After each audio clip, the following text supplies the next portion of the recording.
ಇದು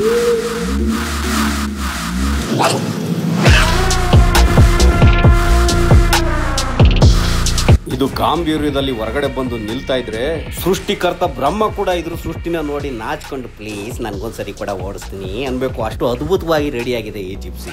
ಯಾವತ್ತೂ ಇಂಥ ಕಾರ್ಗಳನ್ನ ಮುಟ್ಟು ಸಮೇತ ನೋಡಿಲ್ಲ. ಅಂತದ್ರಲ್ಲಿ ತಗಳಿಗೌಡ್ರೆ ಓಡಿಸಿ ಅಂತ ಕೊಟ್ರೆ ನಮ್ಗೆ ಹೆಂಗಾಗ್ಬೇಕು ಹೇಳಿ.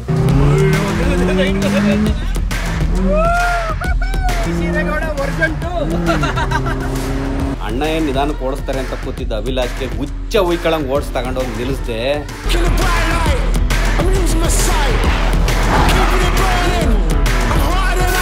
ಇವತ್ತು ನಾನು ನಿಮಗೆ 4x4 ಜೀಪ್ಗಳ ಇನ್ನೊಂದು ದುನಿಯಾಕ್ಕೆ ಕರ್ಕೊಂಡ್ ಬಂದಿದ್ದೀನಿ.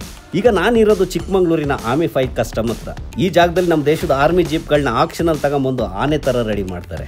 ಇಲ್ಲಿಗೆ ಬರೋ ಮುಂಚೆ 4x4 ಅಂದ್ರೆ ನನ್ನ ತಲೆಯಲ್ಲಿ ಬರ್ತಿದ್ದು ಮಹೇಂದ್ರ ತಾರ್ ಜೀಪ್ಗಳು.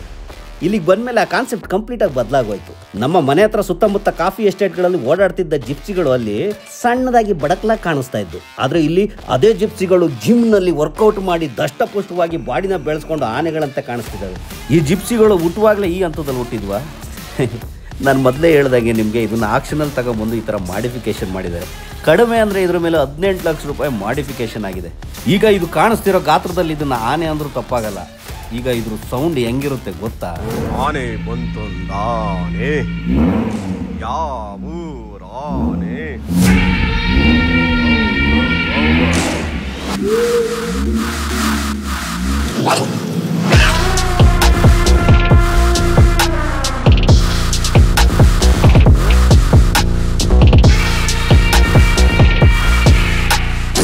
ಇದು ಗಾಂಭೀರ್ಯದಲ್ಲಿ ಹೊರಗಡೆ ಬಂದು ನಿಲ್ತಾ ಇದ್ರೆ ಇದ್ರ ಸೌಂದರ್ಯ ನೋಡೋಕ್ಕೆ 2 ಕಣ್ಣು ಸಾಲದು.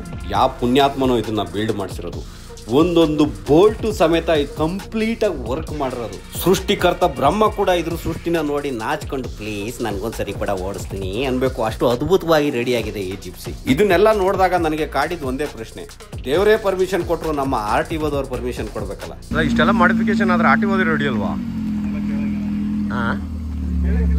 ಹೇಳಂಗೇ ಇಲ್ವಾ?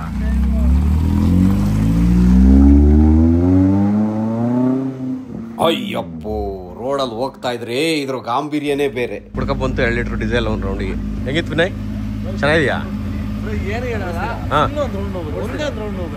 ಯಾವತ್ತೂ ಇಂಥ ಕಾರ್ಗಳನ್ನ ಮುಟ್ಟು ಸಮೇತ ನೋಡಿಲ್ಲ. ಅಂತದ್ರಲ್ಲಿ ತಗಳಿಗೌಡ್ರೆ ಓಡಿಸಿ ಅಂತ ಕೊಟ್ರೆ ನಮ್ಗೆ ಹೆಂಗಾಗ್ಬೇಕು ಹೇಳಿ.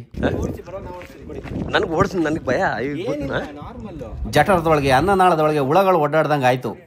ನನ್ನ ಕೈಲಿ ಇದು ಆಗುತ್ತಾ ಅನ್ನೋ ಪ್ರಶ್ನೆ ನನಗೆ ಸುಮಾರು ಸರಿ ಕೇಳ್ಕೊಂಡೆ.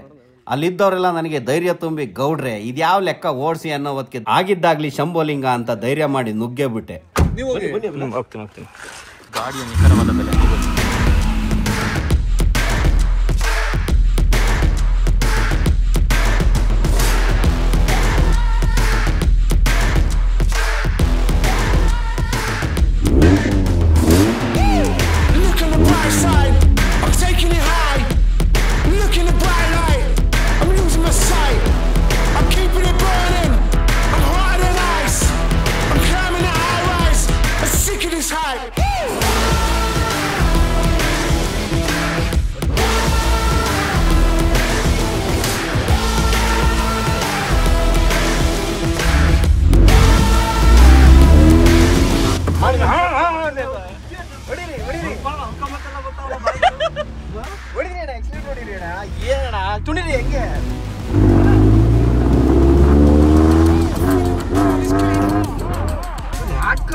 ಅದೇನೇ ಹೇಳಿ ಆಗಲ್ಲ ಅಂತ ಕೂತಿದ್ದವನ ಕೈಗೆ ಗಾಡಿ ಕೊಟ್ಟು ಸ್ಟಾರ್ಟ್ ಮಾಡ್ತಿದ್ದಂಗೆ ಅದು ಎಲ್ಲಿಂದ ಬಂತು ಆ ಗತ್ತು. ಅದು ನಂದಲ್ಲ, ಆ ಗಾಡಿದು ಗಮ್ಮತ್ತು. ಅಣ್ಣ ಏನ್ ನಿಧಾನಕ್ಕೆ ಓಡಿಸ್ತಾರೆ ಅಂತ ಕೂತಿದ್ದ ಅಭಿಲಾಷ್ಗೆ ಹುಚ್ಚ ಉಯ್ಕಳಂಗ್ ಓಡಿಸ್ ತಗೊಂಡೋಗಿ ನಿಲ್ಲಿಸ್ದೆ. ಗಾಡಿ ಹೆಂಗಿತ್ತು ಗೊತ್ತಾ? ಚಿಂದಿ. ಒಂದು 2 ದಿನ ಇಲ್ಲಿದ್ದೆ ಅಂದ್ರೆ ನಾನು ನಮ್ಮ ಮನೆ ಕಡೆ ತಿರುಗಿ ನೋಡೋದು. ಫುಲ್ ಕ್ಯಾರೆಕ್ಟರ್ ಚೇಂಜ್ ಆಗೋಗಿರುತ್ತೆ. ಫುಲ್ ಎಲ್ಲ ಸಿಗರ್ ಇಟ್ಕೊಂಡು ಅವನೊಂದು ಗ್ಲಾಸ್ ಹಾಕೊಂಡು ಅಂತ ಓಡಾಡ್ತಾ ಇರ್ತೀವಿ. ಫುಲ್ ಚೇಂಜ್ ಆಗ್ಬಿಡುತ್ತೆ ಕ್ಯಾರೆಕ್ಟರ್. ಒಂದು ಟೈರು 10,000 ಅಂತ ಓಡೋದು. 10,000 ಬರೀ ಬಾಳಿಕೆ ಬರಲ್ಲ ಅಂತಿದ್ವು. ಅಂದ್ರೆ ಆಫ್ ರೋಡಿಂಗ್ ಅಲ್ವಾ? ಇನ್ನೇನು ಮೈಲೇಜ್ ಗಿನೇಜ್ ಎಲ್ಲ ನಾಕೆ. ಅಯ್ಯೋ ನಾವು 10 ಲೀಟರ್ ಕುಡ್ಕೊಂಬಂತ ನಿಲ್ಸಿದ್ವಿ. ಈ ಥರ ಗಾಡಿ ಹಿಡ್ಕೊಂಡ್ಬಿಟ್ರೆ ಇನ್ನು ಹಳ್ಳಿಲಿ ನಾನೇನೋ ಕಾಫಿ ರಾಕಿ ಹಿಡ್ಕೊಂಡ್ಬಿಟ್ಟು ನಿಂತವ್ ತಗೊಂಡು. ಅಷ್ಟೇ, ಕಾಫಿ ಎಲ್ಲ ಉದ್ರೋಗಿರ್ತಾವ ಇಲ್ಗಡೆ. ಸೌಂಡಿಗೆ ಕಾಫಿ ಬೀಜ ಉದ್ರೋಯ್ತಾವೇನೋ. ಕೂಲಿ ಮಾಡೋದೇ ಬೇಡ, ಹಿರೇಗೌಡ್ರು ಹಿಂದೆ ಹೋದ್ರೆ ಸಾಕು, ಐಕಂಡೆ ಜೀವನ ಮಾಡ್ಬಿಡ್ಬೋದು ಕಾಫಿ ಎಲ್ಲ ಉದ್ರೋದ್ರೆ. ಈ ಆಮಿ ಫೈಟ್ ಕಸ್ಟಮ್ಸ್ ಏನಿದೆ, ಇದ್ರ ಓನರ್ ಹೆಸರು ಆಮಿ ಅಂತ. ಅವರು ಆಕ್ಚುಲಿ ರೈಡರು. ಅವರು ಬಲೋರನ್ನ ಈಗ ಓಡಿಸ್ತಾ ಇದಾರೆ ನೋಡಿ. ಅವ್ರು ಓಡಿಸಿದ್ದು ರೇಂಜ್ ನೋಡಿ ನಾವು ಸಿನಿಮಾ ನೋಡ್ತಾ ಇದೀವ ಇಲ್ಲ ಸ್ಪಾಟ್ ಅಲ್ಲಿ ಇದೀವ ಅಂತ ಡೌಟ್ ಆಗೋಯ್ತು. ಆ ಲೆಕ್ಕಾಚಾರದಲ್ಲಿ ಓಡಿಸಿದ್ರು.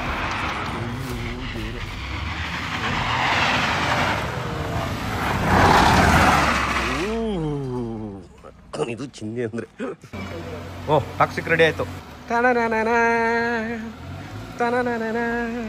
ಕಾಪಿ ರೇಟ್ ಬರುತ್ತೆ ಅಂತ ನಾನೇ ಮ್ಯೂಸಿಕ್ ಕೊಡ್ತೀನಿ ಬಾಯ್ಲಿ. ಹಂಗೆ ಮಾತ್ರ ಟಾಕ್ಸಿಕ್ ಅನ್ನೋದೇ ಸಕ್ಕತ್ತಾಗಿ ಕಾಣಿಸ್ತೈತೆ ಅದು ಮಾತ್ರ.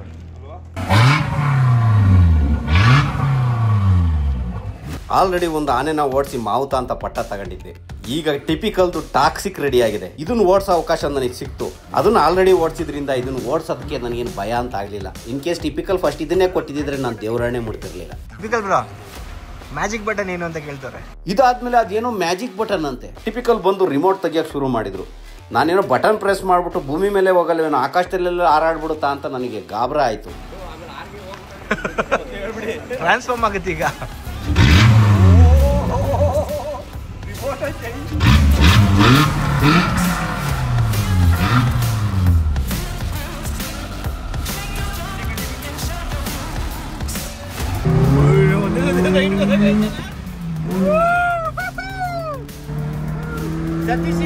ವರ್ಷನ್ 2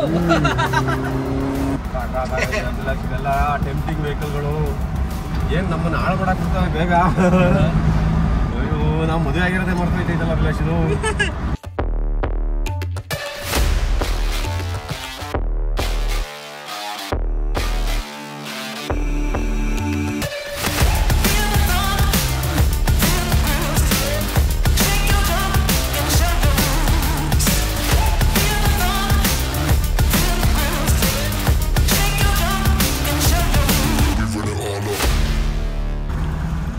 ಹೆಂಗಿತ್ತಣ್ಣ? ಸಕ್ಕತ್ತಾಗಿದೆ. ಸೂಪರಾ? ಗತ್ತೆ ಚೇಂಜ್ ಆಗೋಯ್ತು ಅಣ್ಣಂದು. ಗಾಡಿ ಹುಷಾರು. ಆಕ್ಚುಲಿ 15 ವರ್ಷ ಹಿಂದಕ್ಕೆ ಹೋಗ್ಬಿಟ್ಟೆ. ಹೌದಾ? ಅಡಿಕ್ಷನ್ ಅಲ್ಲ? ಸಖತ್ ಅಡಿಕ್ಷನ್. ನಶಾನೂ ಇಲ್ಲ ಈಗ. ಇದೊಂಥರ ಕಿಕ್ಕು. ಈಗ ಈ ತಾಂಡಪ್ಪ ರೆಡಿ ಆಯ್ತಾ? ರೆಡಿ ಯಾವಾಗದೆ ತಗೋಬೋದು, ಹೋಗ್ಬೋದಾ? ಕೇಳ್ಬೇಕು. ಡಿಫ್ದು ಏನೋ ಕೆಲಸ ಇದೆ ಅಂದ್ರು. ರಿಪೇಂಟಿಂಗ್ ಮಾಡಿಸಿದಿರಾ? ಇದು ಹಂಗಿತ್ತು. ಹೌದಾ? ಓಹೋ, ಯಾವ್ದು ಈ ಗಾಡಿ? ಇದಾ ಆ ಕಡೆದ? ಹೌದಾ? ಬಾಡಿ ಇತ್ತ ಹಂಗೆ? ಹೌದಾ? ಇದಕ್ಕಿಂತ ಹೊಸದಾಗಿತ್ತು ಗಾಡಿ. ಇದನ್ನ ಆತರ ರೆಡಿ ಮಾಡಿದ್ರಾ? ರೆಡಿ ಮಾಡಿರೋದು ಎಲ್ಲ ತೆಗೆದ್ಬಿಡ್ತಾರೆ. ಸೇಮ್ ಆಕ್ಷನ್ ನಂಬರ್ ಇದೆ. ಆಕ್ಷನ್ ನಂಬರ್ ಇದು ಕೊಡ್ತಾರೆ. ಸೇಮ್ ಹಿಂಗೆ ಇತ್ತು ಬ್ರೋ. ಈ ಗಾಡಿನ ಎತ್ಕೊಂಡ್ ಬಂದು ಇಂಜಿನ್ ಎಲ್ಲ ಸಪ್ರೇಟ್ ಯಾವ್ಯಾವ್ದು ಕಾರ್ದ ಮೋಲ್ಡ್ ಮಾಡ್ಕೋತೀವಿ. ಎಲ್ಲ ಈಸಿ ಬೈ ಇದು ಮಾಡೋದು. ಅಂದ್ರೆ ನಮ್ಗೆ ಏನ್ ಬೇಕು ಅಂದ್ರೆ ನಮ್ಮ ಬೇರೆ ಕಡೆ ಸಿವಿಲಿಯನ್ ಜಿಪ್ಸಿ ಕೊಟ್ಟಿದ್ಕಿಂತ ಆರ್ಮಿ ಜಿಪ್ಸಿಯಲ್ಲಿ ಚಾಸಿ ಮತ್ತೆ ಬಾಡಿ ಕ್ವಾಲಿಟಿ ಚೆನ್ನಾಗಿತ್ತು. ಲ್ಯಾಡರ್ ಫ್ರೇಮ್ ಇದು ಚಾಸಿ. ಒಂದ್ ಚಾಸಿ ಸಿಕ್ಕಿದ್ರೆ ನಮ್ ಬಾಡಿ ಸಿಕ್ಬಿಡುತ್ತಲ್ಲ. ಫುಲ್ ಬಾಡಿ ನಿಮ್ಗೆ 1.5 ಲಕ್ಷಕ್ಕೆ ಸಿಗುತ್ತೆ. ಮತ್ತೆ ಇದ್ರಲ್ಲಿ ಎಕ್ಸ್ಪೆನ್ಸಿವ್ ಪಾರ್ಟ್ ಅಂದ್ರೆ ಬಾನೆಟ್ 22,000. ಹೌದಾ? ಜಾಸ್ತಿ ಆಯ್ತಾ? ಎಷ್ಟಾಯ್ತು ಈಗ? 30,000 ಜಾಸ್ತಿ. ಏನು ಎಲ್ಲ ನೀವೇ ಅದ್ರ ಡಿಮ್ಯಾಂಡ್ ಕೊಡ್ತಿದ್ದೀರಾ ಅಂತ.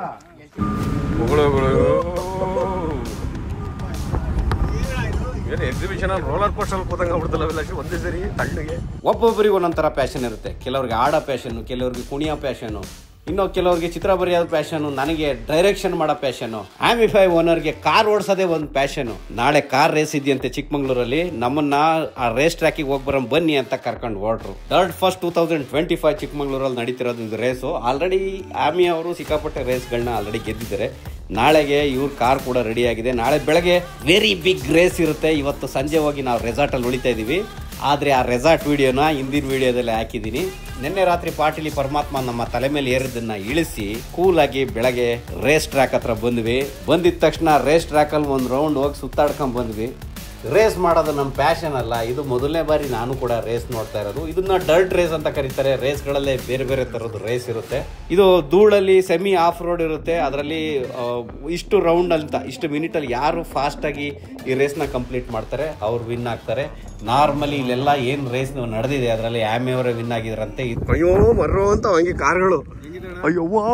ಹೊಡಿಬೇಡ ಕಣೋ ಅಂತ ಕಾರು. ಅವ್ರ ಕಾರು ಯಾವ್ದು ಓಡಿಸ್ತಾ ಇರೋದು ಅನ್ನೋದನ್ನ ನೋಡಕ್ ಇದು ವೋಲ್ಸ್ ವ್ಯಾಗನ್ ಯೂಸ್ಡ್ ಕಾರ್ ಒಂದ್ 8 ಲಕ್ಷ ರೂಪಾಯಿದು ಅನ್ಸುತ್ತೆ. ಇದ್ರೊಳಗಿರೋ ಐಟಮ್ಗಳನ್ನ ನೋಡ್ಬಿಟ್ರೆ ತಲೆ ಕೆಟ್ಟು ಗೊಬ್ಬರ ಆಗ್ಬಿಡುತ್ತೆ. ಏನ್ ಹಿಂಗೆ? ಇದು ಬಂದು ರೋಲ್ ಕೇಜು.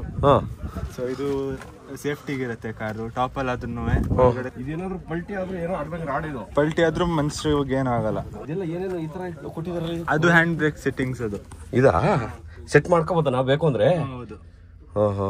ನಮ್ಗೆ ಕಾರಲ್ಲಿ ಏನೇನಿದೆ ಎಲ್ಲ ತೋರ್ಸತ್ತೆ. ಓಹೋ ಡಿಸ್ಪ್ಲೇ ಸ್ಪೀಡ್ ಎಲ್ಲ ಏನು ಇಲ್ಲಿ ತೋರ್ಸಲ್ಲ. ಸ್ಪೀಡ್ ಇರುತ್ತೆ. ಮ್ಯಾಕ್ಸಿಮಮ್ ಸ್ಪೀಡ್ ಏನೋ ಬೋದು ಇದರಲ್ಲಿ. ಇದು 180 ಆಗುತ್ತೆ. ಮೇನ್ಲಿ ಡರ್ಟ್ಗೆ ಅಂತಾನೆ ಇರೋದು. ಡರ್ಟ್ಗೆನೆ ನೀವೇ ರೆಡಿ ಮಾಡ್ಕೊಂಡಿರೋದು ಇದು? ಆಮಿಫೈಡ್ ಅವ್ರ ಗಾಡಿ ಜೋನ್ ರನ್ನಿಂಗ್ ಅಲ್ಲಿ ರೆಡಿ ಆಗಿರೋದು. ಇದು ತುಂಬಾ ರೈಡ್ ಆಗಿದೆಯಾ ಇದ್ರದ್ದು? ಲಾಸ್ಟ್ K1000 ಮತ್ತೆ ಕೂರ್ಗ್ ರ್ಯಾಲಿಲಿ ಪ್ಲೇಸಿಂಗ್ ಆಗಿದೆ. ಅದಕ್ಕಿಂತ ಮುಂಚೆ ಆಮಿ ಅವರನ್ನು ಓಡಿಸಿದ್ದಾರೆ. ಸಖತ್ತಾಗಿದೆ ನೋಡಿ ಇಂಟೀರಿಯರ್ ಹೆಂಗಿದೆ ಅಂತ ಒಳಗಡೆ. ಇದು ನಾರ್ಮಲಿ ಮ್ಯಾನ್ಯುವಲ್ ಗೇರ್. ಇದರಲ್ಲಿ ಇಬ್ರು ಕೂರ್ತಾರ ಒಬ್ಬರೇ ಕೂರೋದು? ಈಗ ಆಟೋ ಕ್ರಾಸ್ ಅಲ್ಲಿ ಒಬ್ರು ಕೂರ್ತಾರೆ, ರ್ಯಾಲಿಲಿ ಇಬ್ರು ಕೂರ್ತಾರೆ. ಡ್ರೈವರ್ ಆ ಕಡೆ ನ್ಯಾವಿಗೇಟರ್. ಹೆಂಗ ನಮ್ಗೆ ಕೂರ್ಸಿದ್ರಲ್ಲ ಅದೇ ಖುಷಿ ನಮಗೆ. ಈಗ ಒಳಗಡೆ ಎಲ್ಲ ಮಾಡಿಫೈ ಎಲ್ಲ ಎಷ್ಟು ಏನ್ ಖರ್ಚಾಗಿರ್ಬೋದು ಮಾಡೋದಕ್ಕಿದು? ಟ್ರೈಗರ್ ಸಸ್ಪೆನ್ಷನ್ಸ್ ಎಷ್ಟು? ಸಸ್ಪೆನ್ಷನ್ ಇಂದಾನೆ 10 ಲಕ್ಷ. ಹೌದಾ? ನಾರ್ಮಲ್ ನೋಡೋದಕ್ಕೆ ಒಂದು ಹೋಲ್ಸ್ ಪೋಲೋ ಗಾಡಿ ನೋಡ್ದಂಗೆ ಕಾಣುತ್ತೆ ಹೋಲ್ಸ್ ವ್ಯಾಗನ್ದು. ಬಟ್ ಇದ್ರೊಳಗೆ 70 ಲಕ್ಷ ರೂಪಾಯಿ ಐಟಮ್ ಇದೆ. ನಮಗೆ ದ ವಿಲೇಜ್ ಲೈಫ್ ಶೂಟ್ ಮಾಡಬೇಕಾಗಿತ್ತು. ಕಿತ್ತಡಿ ಕಿರಣ್, ವಿಕಾಸ್ ಇವರೆಲ್ಲ ಇಲ್ಲಿ ಸಿಕ್ಕಿದ್ರಿಂದ ಕರ್ಕೊಂಡು ಹೋಗ್ಬೇಕಾಗಿತ್ತು. ಹಂಗಾಗಿ ಹೊರಟೆ. ರೆಡ್ ಪ್ಯಾರಾಸೈಟ್ ಕಿತ್ತಡಿ ಕಿರಣ್ದು ಕಾರ್ ತಗೊಂಡೋಗಿ ಟಚ್ ಮಾಡಿದ್ರು ಅಂತ ಕಿತ್ತಾಡ್ತಾ ಇದ್ರು. ಆಮಿ ಅವರು ಅವ್ರ ಪ್ಯಾಷನ್ ಅಲ್ಲಿ ವಿನ್ ಆದ್ರು. ನಾವು ವಿಲೇಜ್ ಲೈಫ್, ನಮ್ಮ ಡೈರೆಕ್ಷನ್ ಪ್ಯಾಷನ್, ಆಕ್ಟಿಂಗ್ ಪ್ಯಾಷನ್ ಏನಿದೆ ಅದನ್ನ ನಾವು ಇಲ್ಲಿ ವಿನ್ ಆದ್ವಿ. ಬಂಧುಗಳೇ, ಸದ್ಯಕ್ಕೆ ಇವತ್ತಿನ ಈ ವಿಡಿಯೋನ ಇಲ್ಲಿಗೆ ಮುಗಿಸ್ತಾ ಇದ್ದೀನಿ. ಮತ್ತೆ ಸಿಗ್ತೀನಿ ಮುಂದಿನ ವಿಡಿಯೋದಲ್ಲಿ. ಎಲ್ರಿಗೂ ಒಳ್ಳೇದಾಗಲಿ. ಜೈ ಹಿಂದ್, ಜೈ ಕರ್ನಾಟಕ ಮಾತೆ.